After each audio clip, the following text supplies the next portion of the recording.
Welcome, everybody, to the IT85 wrap-up. We are at the final stretches. We are at the finish line, and we're so excited. So many guys could join with us today.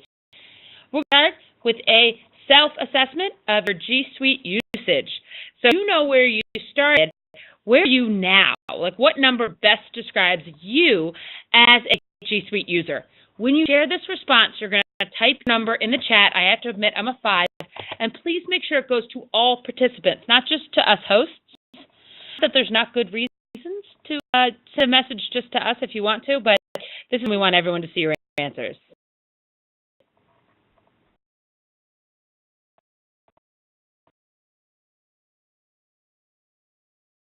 Great. I see some 4s.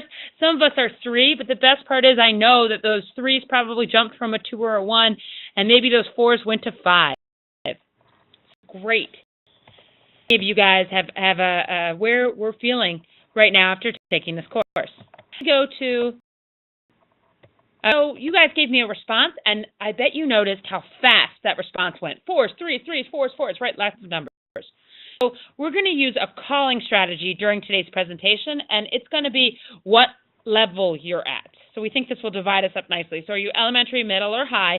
And when you see a bubble with your on it, that tells you it's your time to talk. And so practice using this right now. And this is for middle school people out there. So all my middle school people, what was the first piece of technology you used as a teacher? Go type the name of it in the chat right now. First, as a teacher. Go in the chat and share it right now.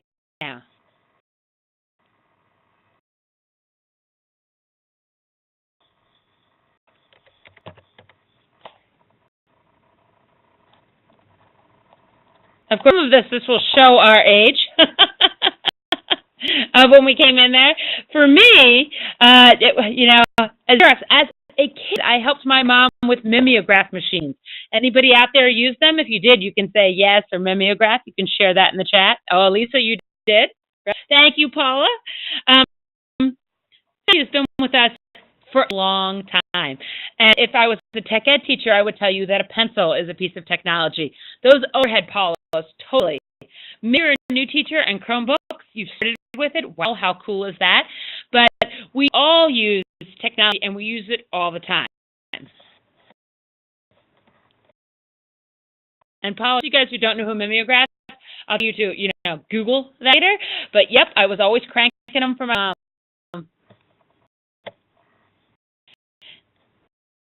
Now, people, in this class, we have talked about with more modern technology. I'm talking your Chromebooks, and I'm talking your apps and your extensions and your add-ons. Elementary people, what's one word you would describe to these online tools? This 8 weeks you've had immersed in them, what word would you use to describe them? Easy, amazing, engaging, cool, organized. Fun, collaborative.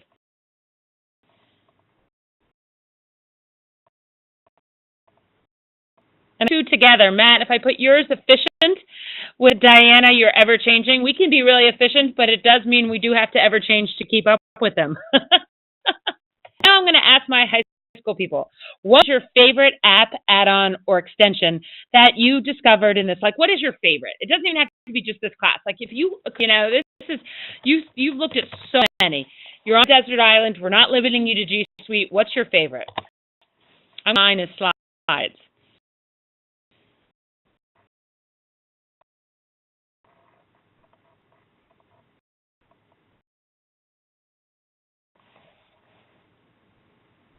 And I see the classroom, the forms, the docs. Overwhelmingly, we've taught these classes to, hey, Lisa, how many people have we taught these classes to over the past 5 years?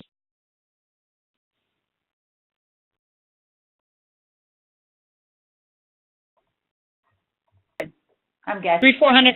In all of that time, in all of those people's, overwhelmingly, those core G Suite apps are people's favorite. I mean, I'm with you. ThingLink is really cool, and Padlet. People have their favorites, but I see a lot of pattern here that you're picking those G Suite apps. There's a lot of bang for your buck. and middle people, if you didn't see your favorite, so if you did, you're cool. But if you didn't see your favorite, you can go ahead and add it in the chat now. So go ahead, if you have any to add them on, you can go ahead and throw them in the chat. I see that you agree with, you said forms like Shira did. That really is a fave. Yep.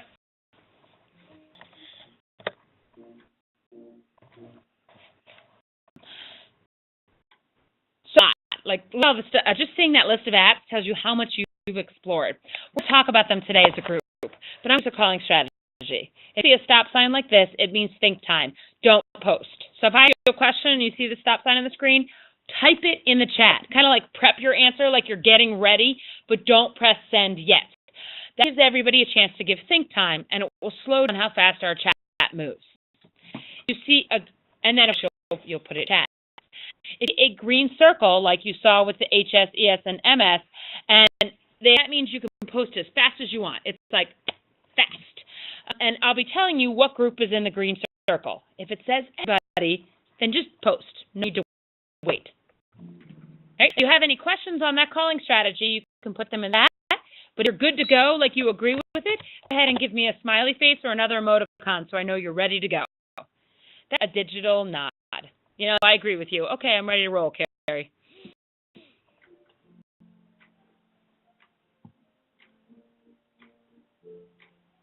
And we're ready to roll. So let's thank MC started piloting G Suite for Education, formed as, Google Apps for EDU.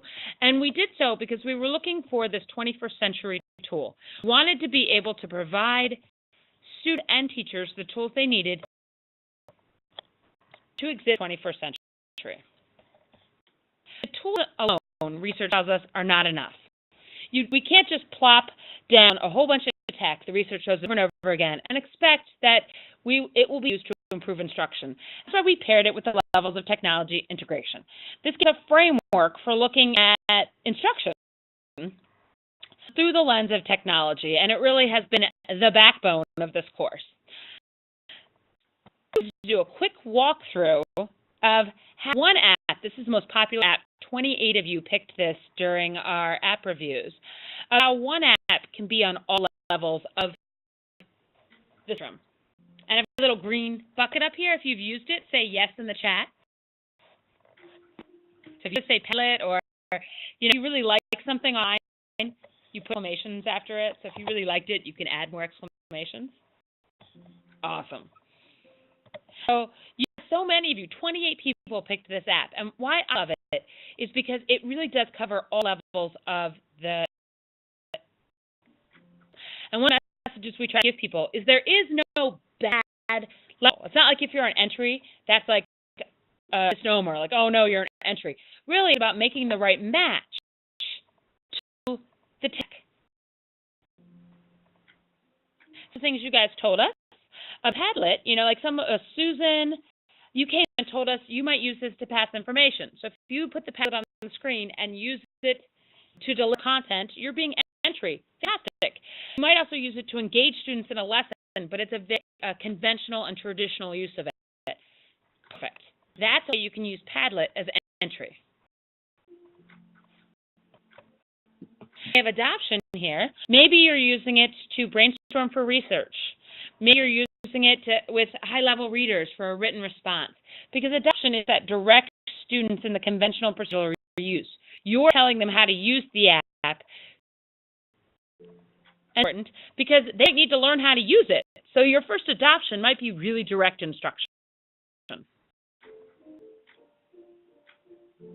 And Lisa, Lynn, or Jason, when we get to this one, this is one of your favorites. A lot of words here, but adaptation is not that you start to adapt to use it. That was kind of a big one, a big misnomer we saw in the very beginning of the course, and we went back and looked at our own instruction to make sure we could clear it up. Adaptation is starting to teach differently because of the tools that they give. And I love this answer from Amy because it was really going through, I might use this app in so many different ways, and really where we get adaptation. Lisa, Lynn, or Jason, you want to jump in on this one?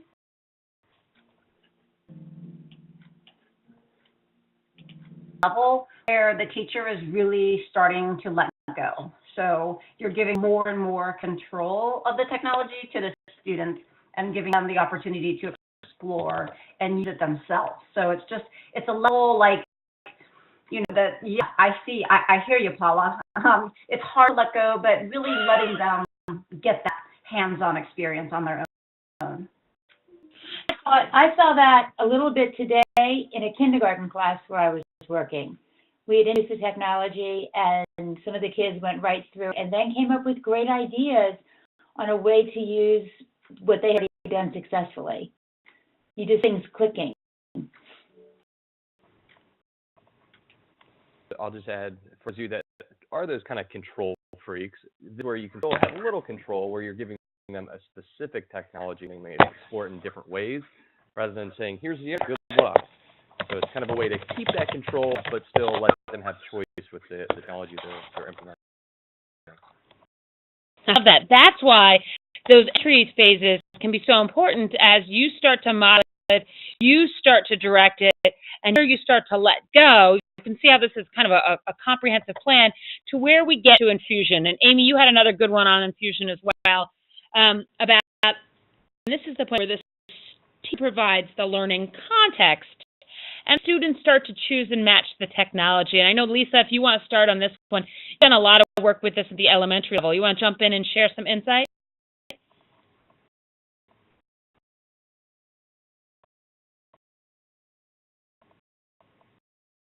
Sorry. No worries. As I pull in my colleagues, I know you are one with infusion. I said this is where the teacher provides the context, but the students start to choose the technology. And Amy puts a nice comment here. How, could you share your wisdom on kind of infusion? Well, infusion is really seeing all the fruits of your labor. And I spend a few weeks introducing a different kind of technology or a different app, and kind of tell them what to do. And then you do another one. And as you move through the year, suddenly they're saying, wait a minute, I think this would be a good way to use this we learned, or they start doing it. You kind of give them the freedom to make those decisions because they understand the abilities.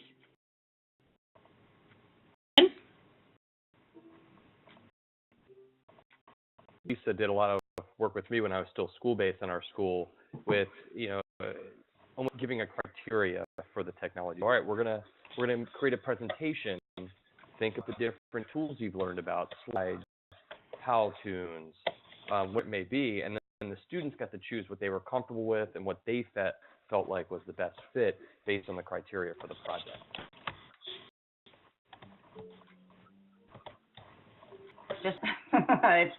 It's just giving them choice. That's what it is.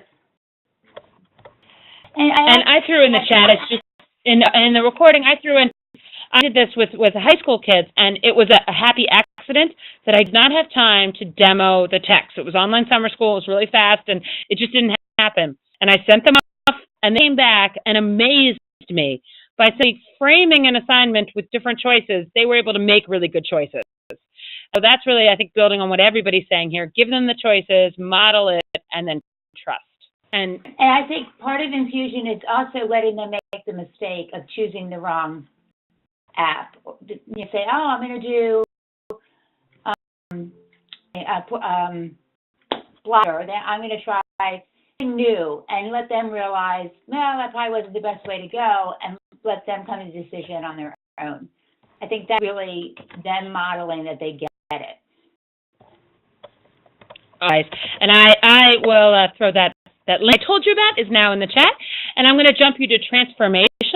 Allison and Jennifer had really comments here about kind of where does that go? Because when I introduce this, people want to be transformational. It sounds rocking, right?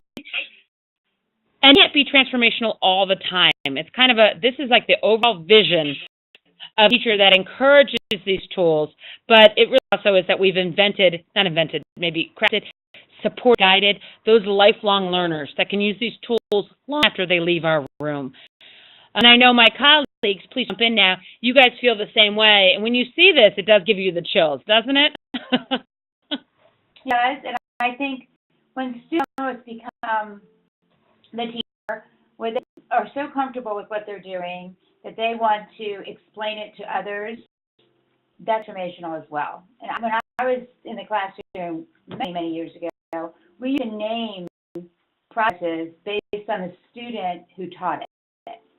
And I mean, they would feel so proud, and to do that person that can take and explain things that way, it's very motivating, empowering, and it's transformational.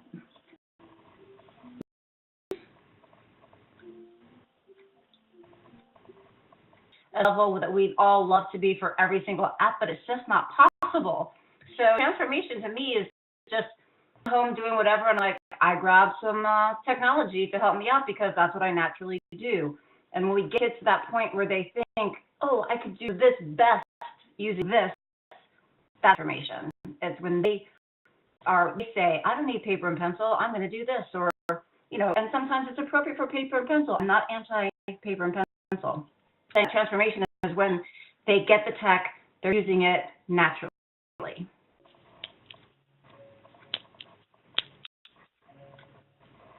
It's hard to let go. I'm looking at some of the comments in the chat.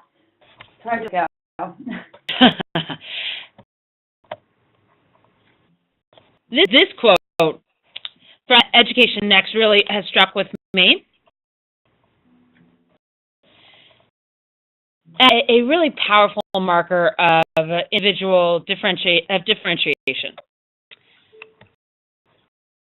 So with tools, students can really receive instruction that's truly individualized to their needs and allows us to differentiate in such a cool way. And that's what we want you to think about right now. Now, don't post. This is a think time moment, but think about how you use technology to differentiate instruction. And come up with 1 to 2 sentences. That's all you got to do. Don't send them yet. Just cue them in the chat right now. How can you use technology to differentiate instruction? Now, the way I'm going to ask you about this is I'm going to click to the next page and the group that posts. Not everybody, just that group.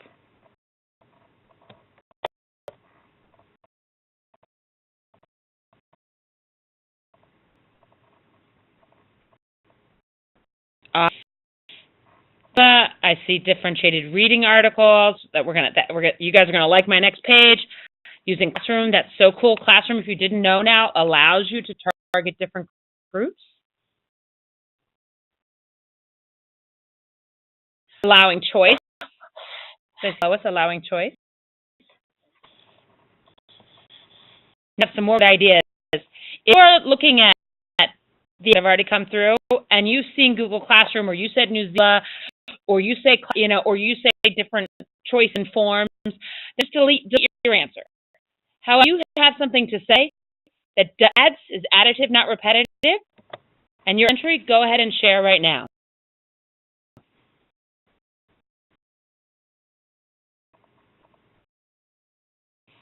Jessica, you're mentioning the speech to text and using different dictionaries. Absolutely.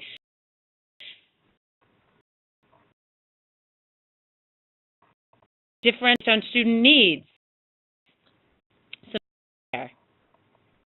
And so that out to read and write. Technology can be a powerful tool to differentiate for students. Newsela is one of the apps that many of you guys reviewed in your app reviews that does so. If you used it, you can give it a shout out in the chat, like you like, yay, some exclamation points. What it is, it's an app that gives news articles written at a variety of different reading levels. So if you go to Newsela and you want to study, like, say, an article on steroids in the NFL, it will have the same article written at different levels.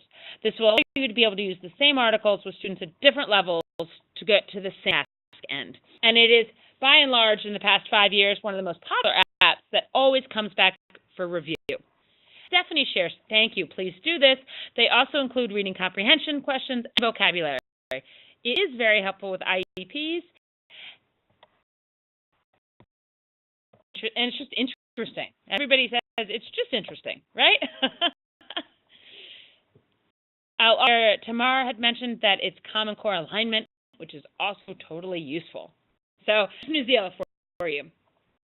And you can have the same overarching inquiry project, but you push out through Google Classroom a document with the links to the that they're going to be doing their research, and those are differentiated based on reading levels.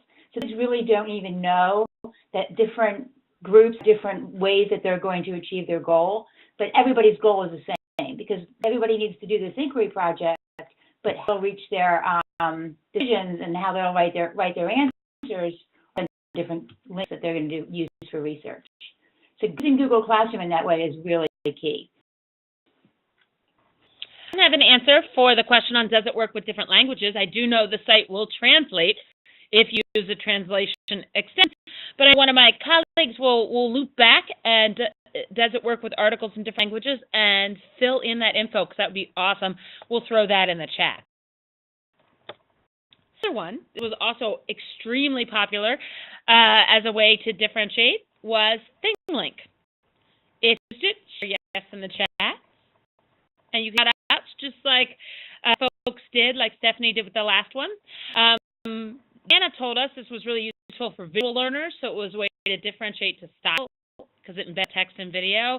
And teachers can make their own for presentation. It's really easy to use. It was a great tool. So it was Diana and Diana on this one.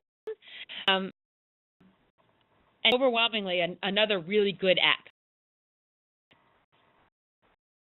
Anything on this one?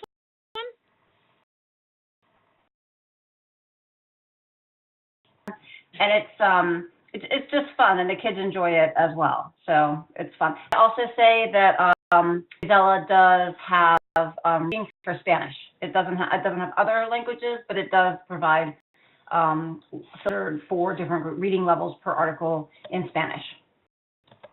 The question, is it like slides? Well, it kind of combines the power of putting a picture into slides with the ability to annotate and add information on top of it. So it's a very creative, interactive slide, more so than you would get out of a slide or a PowerPoint or Active Inspire.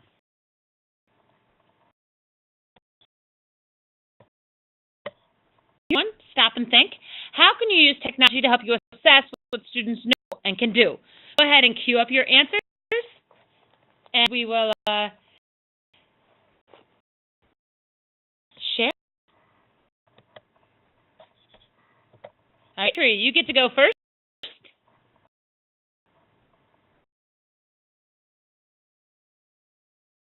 First love comes Google Forms, right? Technology to create assessments. Slash and forms. So I'm going to jump to middle, share if it's different. If you forms, I can put that one in, but if it's different, share with us, like Exit Ticket and Socrative, awesome.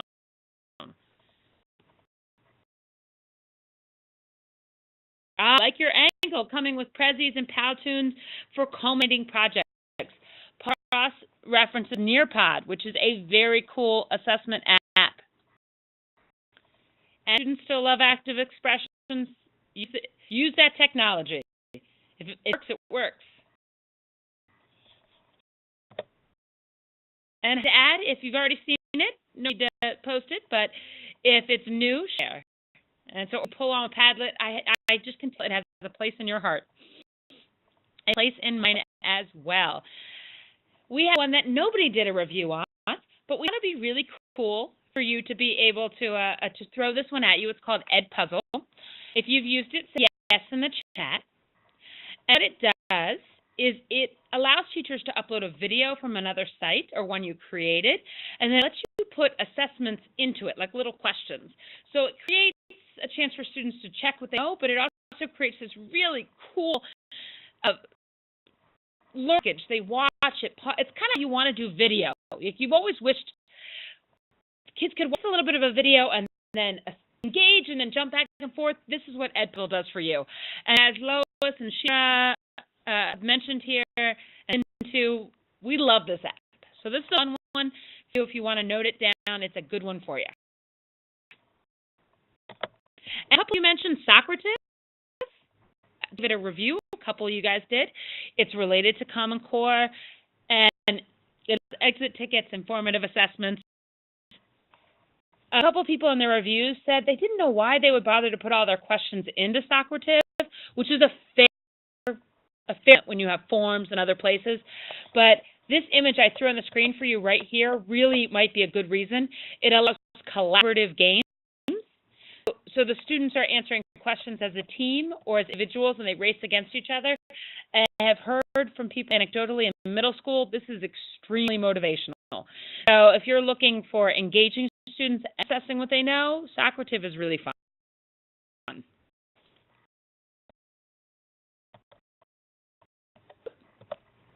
I'm going to jump you to the next question about how can, I just said engaging, right? Just said engaging, so that's why I'm transitioning you to how can you use technology to help you engage your students. So use technology to engage your students.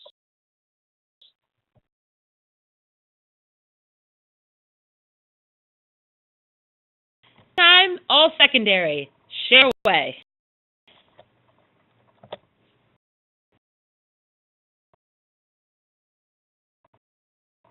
Video, and for them to demonstrate their learning, give them something authentic to, right?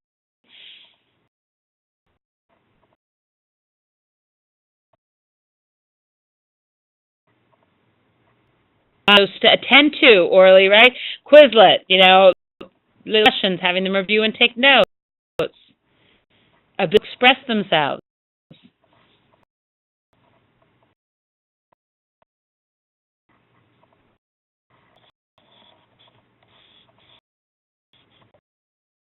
And folks, Kai Hong, no worries. You can share yours as well. Hearing Express Myself. Allison, you mentioned Storybird, a great app. A lot of you reviewed that will express themselves. Lee, you throw out Seesaw.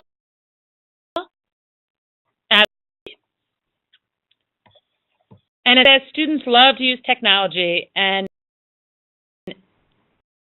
a great foundation for this. And Paula, thanks for HyperDocs. That was an Appy Hour shout out. And so if you didn't see Appy Hour, guys, shows run for the next couple months. You can engage them and get even more tricks beyond this class. The reviews, I have one tool to frame what I'm going to share with my students. A great vehicle for doing it is slides. And Fulbert and Orly, you guys both agreed with me on this one. And Google Slides can get turned into a very, very engaging kids if you turn it into a HyperDoc. Sarah Lynn, you want to jump in and just give a side of that one?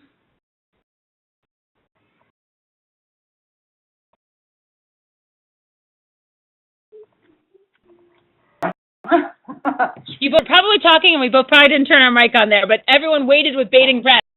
So Lynn, I love HyperDocs, and that's what you talk about, right? Not slides. That's up on the screen. Well, Slides is a great vehicle. You can turn it into a HyperDoc, and it makes it really interactive.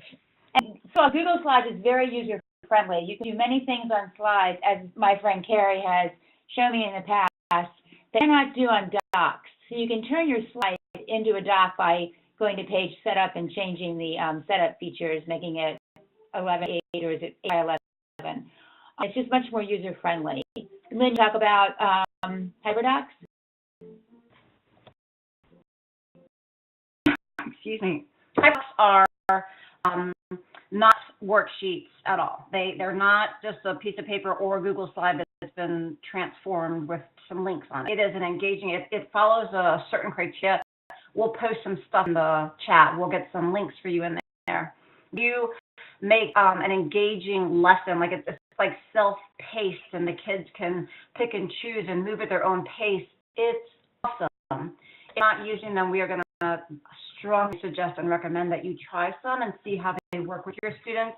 You can use them with elementary students all the way through high school, and they're awesome. And they're engaging. You can differentiate through this other HyperDoc. It's almost like you could create a virtual field trip if you wanted to.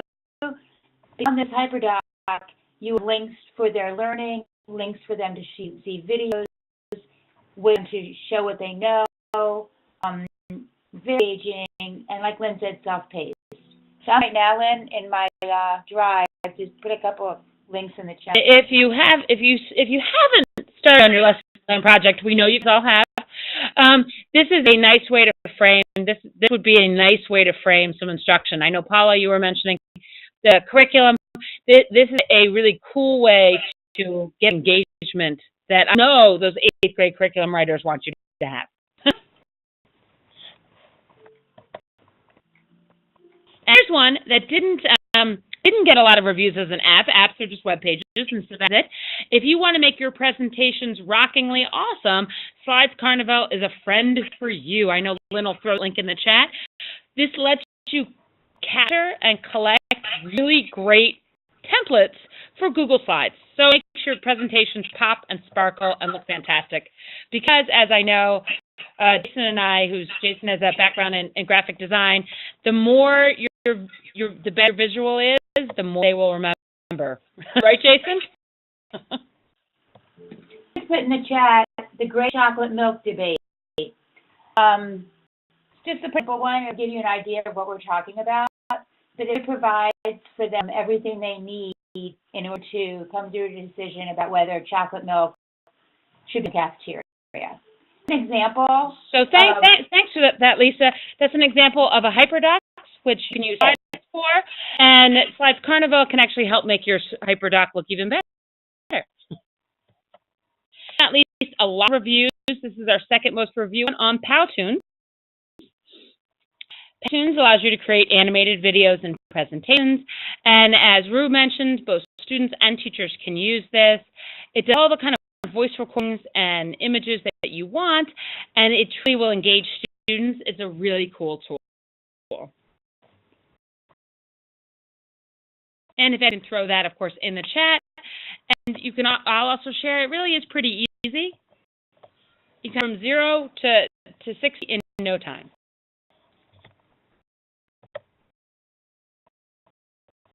Out in there, as Matt says, this is an inquiry project. People are using it now that they love it. Use this one if you want to jump in on it, or Lisa or Lynn. We love it. Go for it, Jason. Yeah, I've used it actually to present. What we love is that they tend to change how it looks. The huge change here. Pretty early this school year, and Lynn and I went out to train. We had all of our cheat sheets, and it changed its appearance. Double check before you use it, because what was there yesterday may be a little bit different today. A good heads up to make sure if you're using Powtoon to check in on it. And Jason, please share. I used it actually to present as a staff development teacher. I used it for some presentations, so it can even be used as kind of a PowerPoint or a slide presentation on steroids. But you can also write off a template, and we had second graders that we gave them a template, and they just jumped in and went with it. But it can also, if you're like me, you can get you're very detail oriented down to timings and transitions, and it scratches a lot of itches for a lot of people. So it has a little bit of everything for everyone. There's an EDU version. That's the one you want to use because it's free and will be most friendly.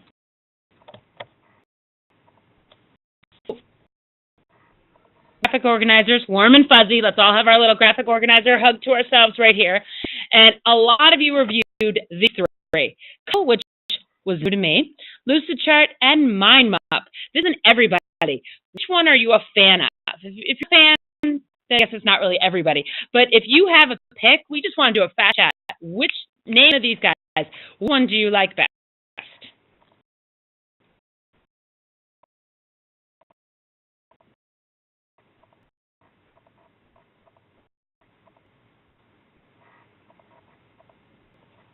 Having them in there, and maybe Kaggle is new to you like it was new to me. All three of these make graphic organizers. All three of these allow you to use your Google account. All three of these work with privacy policies, so we're good there, right?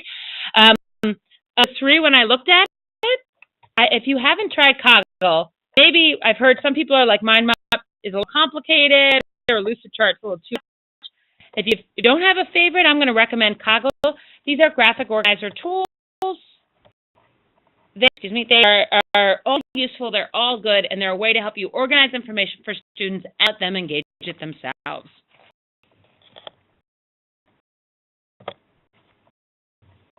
And now these tools, we've engaged them, we've assessed with students, and we differentiated. We are like rocking out our professional growth system standards. It's time to come to standard 3 and management. I loved this comment from Kenneth in the discussion boards. As you guys will notice, we lurk in your discussion boards. That's our job as teachers. You guys are the ones having the discussions. And we very specifically, by the way, don't jump in and answer things unless there's a clarification that really needs us as the teacher. That's online instruction. You guys are the discussion. And when we step in, if we say, like if I came in and said I liked Kaggle before you all talked about it, I'm stop.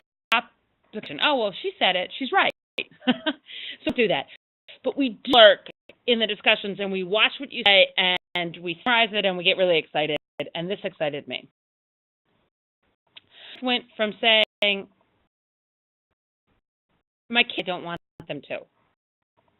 But I just use control options and lock it down. I can't just take the computer out of the room. I need to teach them to be digital citizens.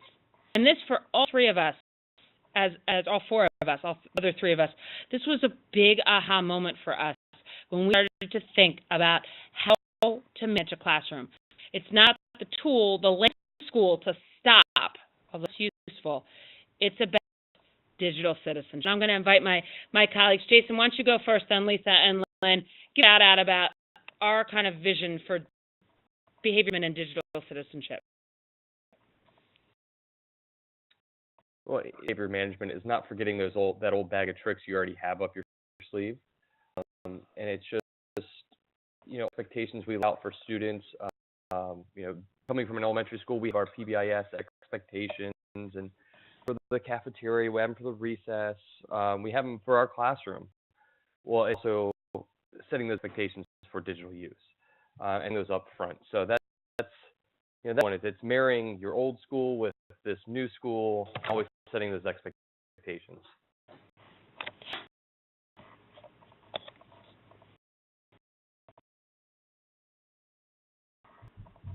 We assume they know everything.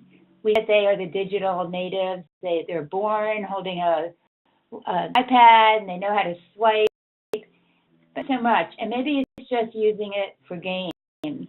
We do them a disservice when we just expect kids to be ready and able with very little help. We teach them to do when they get into a situation that they don't feel comfortable with, teach them the O feeling, because it'll make them the good digital citizen that they need to be. The more we allow them to go on their own. Be careful. And let's keep it any longer, but I would say Explore available to you. Land School, for example, is available to every classroom teacher. So if you want to be monitoring your students, and Land School is more than just, rather watching the students on their devices. It's a great tool for moving students forward, communicating with them without interrupting. It's really a very useful tool when used to its potential. The other add to that is be transparent with them about Land School. So show them what it is that you can do, tricks and tips that Lynn mentioned, as well as you can see where they've been and what they're doing. Let them know if there are rules in school, and be safe. I think that's a great point about the digital citizenship. We're not trying to catch them. We're trying to inform them. We're trying to make sure that they are safe, successful, awesome human beings today, tomorrow, and when they leave us. Relational party people, that's what we're doing. But we need that, how are we going to do that? I have a pop quiz right now. What's the #1 behavior management tool in a tech-infused classroom? Can you guess what it is? Right now. This is anybody. What is your #1 behavior management tool in the classroom?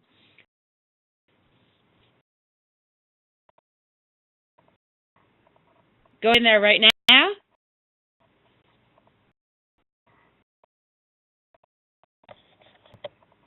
What is it? It's you. So it's you. Some of you guys were saying you walking around, true. You using Land School, true. Your education and knowledge. Shira, you caught me on my moment right there. It's me. It's you. It is guys. You number one behavior management tool. Sometimes we think these techie tools,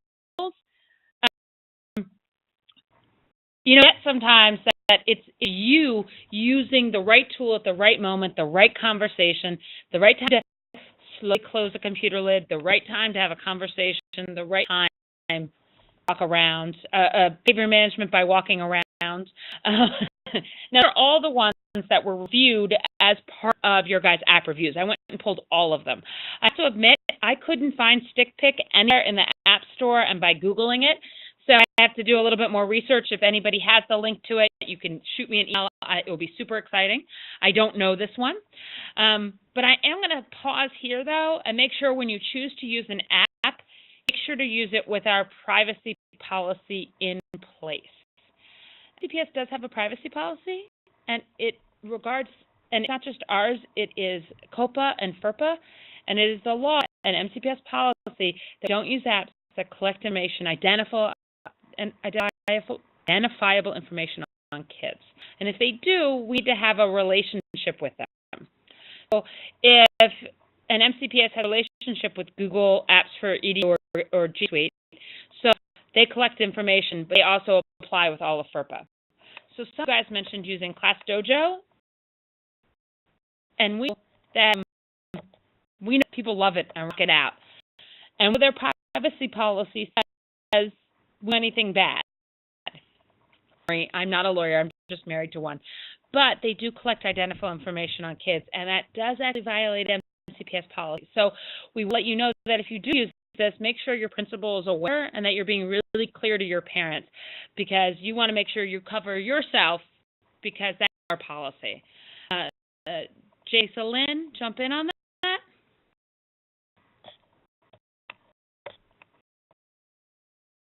George, and you guys can also jump in. I'll know when you under mics. But is email considered personal information? Yes, and it does have their student ID number in it, so that is identifiable information. Great question. I know, and it does have that emoticon frowny face. One of the reasons things like ThingLink are so cool that you can use without having to collect that info. And school is useful because it's loaded on our personal computers. Say about something like Dojo, have it be a school decision, kind of standalone in your building. I know a lot of people, I see Dojo up all the time. The MCPS supports it, but everyone knows that it's up. So just don't be the one person in the building doing something. And we're not the app police. It's not our role here. We just want to make sure you know, and that's why we share those information resources with you, and it's to talk about in your schools, talk about with your communities, and make sure you're covered. I have some questions here. Google Classroom does have a land school type program. Paula, no, it doesn't, although Google, I have to say, we've met some of their ed people. They listen and they're thinking. So who knows what's going to come next year. You asked concerning land school, when students are on a Chromebook, cannot remote control them? To my peers. Actually, you can send them screen. Is that what you mean? Actually, in Google Classroom and Land School, you can share and open up. You can open up things on their screen and push that out to them. That definitely does that. Does it take them over, Lisa? You freeze their screen so that they no longer have control of their keyboard. If you need to just stop somebody for a moment, if somebody's just being, not operating in your classroom. So yes, you can do that. And as Lisa was saying, you can put your screen on their screen so they are seeing your screen instead of having access to whatever they might be accessing while you're trying to speak. We can send you directions on how to block any site that you don't want children in your class to use.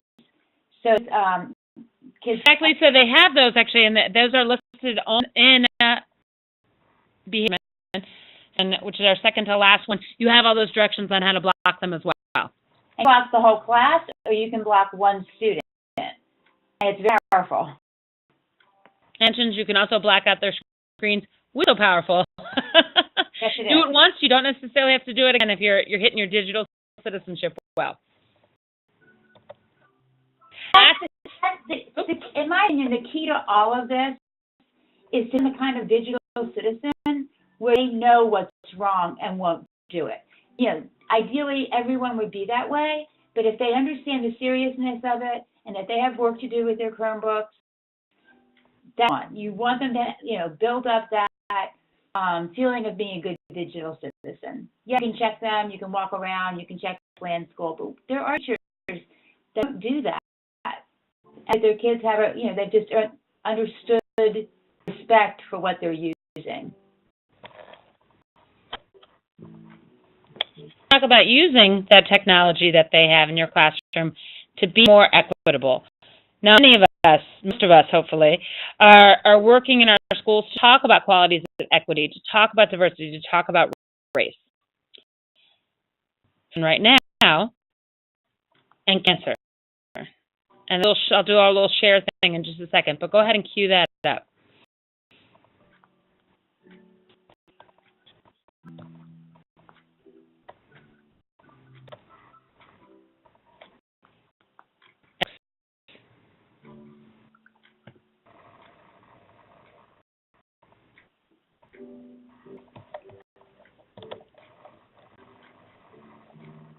Cool range of answers. Some of you guys are throwing out tools like Google Translate that provide some of those building blocks for our students, like Google Read and Write. Absolutely. So you start so that's kind of like when we say apps, right? And also see the other side, which is really cool. Like using everyone has multiple ways to accomplish tasks. That match. Everyone has multiple ways to do the tasks, and we use these tools to make sure we can get there. Being the right tools so that they can match up and do the work together. We could shout apps all day. Almost every app we said today could be used to create a more equitable classroom. Educators is to start to do that match. I'm at middle to jump in here, and I'm going to ask Jason if you want to kind of elaborate on some of these themes while people give us their answers.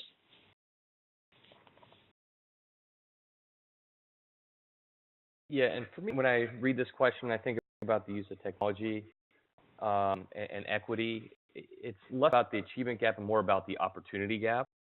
And technology can really level that opportunity gap and giving students the opportunity to have similar experiences and have similar learning and really reach into their interest rather than just a prescribed topic. So it really can reach out to those students with all these tools with differentiations, really close that opportunity gap for students. That way they are receiving that high level education and really preparing them for this 21st century world where careers are so reliant on technology now. High school people, if you had some to share, I changed that one while Jason was talking, and I think it reassures, as Lynn is saying, that every student has that opportunity to have their voice heard, that opportunity gap, and really being mindful about this in practice every day. Teachers tell us that they heard their students' voice because they raised their hand in class, and yet they're able to put into words doc thinking. It's completely transformative for the child because it might be a better way for their learning to start. And today in this kindergarten class, the girl was the first one to finish, and I made her a helper. And I learned later that she's probably one of the lead able in her class, and usually just sits very quietly. And she's the one that caught on the quickest and was able to speak to her classmates as technology. You never know what to do for those students and how it will level the playing field for them. It's a small deal. This is a big deal.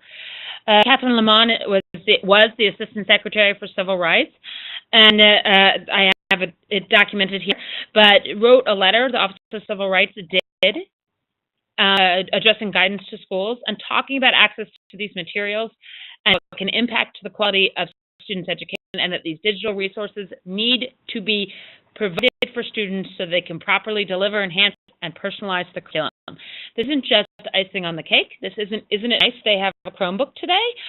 These are the tools students need to, as Jason mentioned, know that opportunity gap and get the education they need. Because in the 21st century, education has to be reimagined if we're going to make sure all students have the opportunity we want.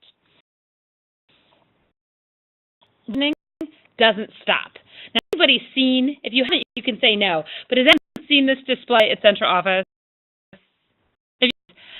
The legend, the myth and the legend, Paula, you love it, maybe you know this legend, is that one of our old-time tech guys was walking down a hallway and got tired of carrying, because this is right by where they throw away all the old tech that doesn't work, like all the warehouse stuff, right? And he got tired of carrying crap, and so he put it in put in the window, and then they just kept filling it in. I see my old first computer here, the zip drives, my lord. It always makes me chuckle, right? And the rumor was he just was tired one day and put it down, and before you know it, we have this graveyard of MCPS tech, right? Or as you ask, is it an urban legend?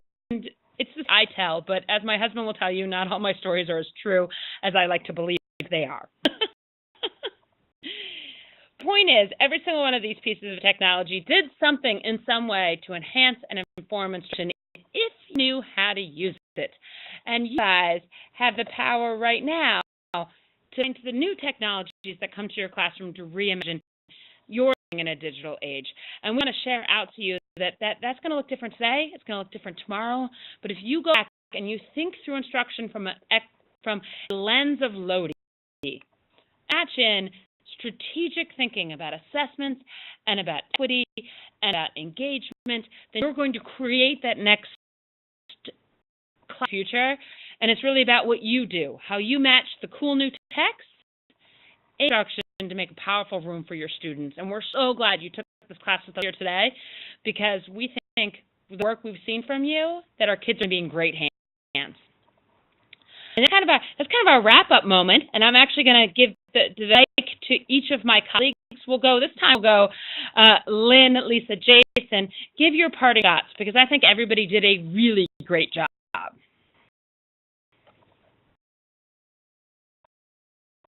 I'm impressed with each and every one of your efforts and the growth that we saw from day one. Yet, of course, but just what we've seen so far, like your forms. Lisa and I loved taking your forms. They were so incredibly cool. Just knowing you walked in with nothing and you're walking out with something, and that makes us very proud and very happy and encouraged that there are people out there who are going to continue doing this. We'll be gone. Have a great one. Lisa, your parting shot. Well, second that with Lynn. We got on a hangout yesterday. We're such geeks, and we were looking at your forms, and we were like, oh my God, I'm throwing this one in the chat. You've got to see this. We were just blown away, and actually thinking, hey, we could try this one because this looks really cool. I feel like we're handing off our knowledge and our experiences that we've benefited from all over the county to you, and leaving it in really good hands, because you're going to now hand it to your kids and the kids next year. And it's sad that we won't be around. I think we all feel really encouraged that so many of you have learned so much. And just pay it forward. Because we want you is to pay it forward in a little way that you can. I wrote some comments to some of you yesterday that the way to do it, just somebody, one of your colleagues, a box, and they're going to open it. They will open it. They're going to see it. They're going to open it, and that can be their first step. So go forth. And so I'll leave this with the advice I always leave many of my presentations: is continue to take risks. You're not break Google. They're at revision. You can't break it. Take risks. Click around. Keep exploring. Find somebody to practice things with. And from the work we've seen, you all send away. You'll have plenty of Google buddies to bounce things off of, and just keep sharing what you're finding, and be excited, be contagious, really share what you've learned, because yes, as we mentioned, you bring the torch for us now, so keep that tech alive. And we touched on it much in this presentation, but you guys are just actively wrapping up your action plans. You to do that, not just as a model of how MCPS moves forward and what good, it feels like IP plan it should, but to think about what your next steps are, because as everybody's mentioned, the torch is yours to take this out there. And your imagining of the future really is, and does make a difference for students. Thank you all so much for coming with us today and for this course.